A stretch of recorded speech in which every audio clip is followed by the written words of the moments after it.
Time now for our Hometown Hero segment, where we stop and recognize someone who deserves a spotlight.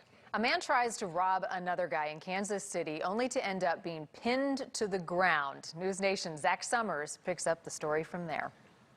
It's the first sport I ever did. 36-year-old Josh Hinges has practiced judo for as long as he can remember, and he found success in it over the years. Yeah, I've got to travel around the country and around the world competing and training and doing seminars. A former member of the USA Judo team, Hinges last competed about 5 years ago. But the instincts he learned from the sport kicked in Monday night when someone tried to rob him. So he came up from behind and he grabbed my shoulder. And just in judo, when someone grabs you, there's just a muscle memory way you move. Hinges was walking home from a gas station near 41st and Warwick when he felt something push into his back.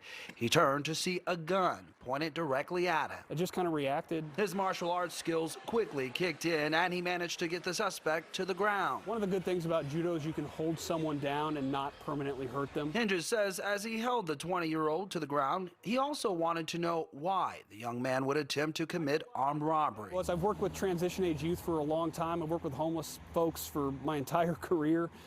So I wanted to see kind of what led him to this. Kansas City native says the suspect shared that he was having trouble at home. Look, people, they've got to own their behaviors, but there's also a reason they behave a certain way. Hinges says the suspect was very remorseful and knew he had messed up. There's no sense in this defining who he is. Like judo, which means the gentle way, Hinges says he thinks we all could be a little less rigid. I think the biggest is if I can forgive this kid, I hope he's going to own it. And when he owns it, let's find a way to make the most of his life.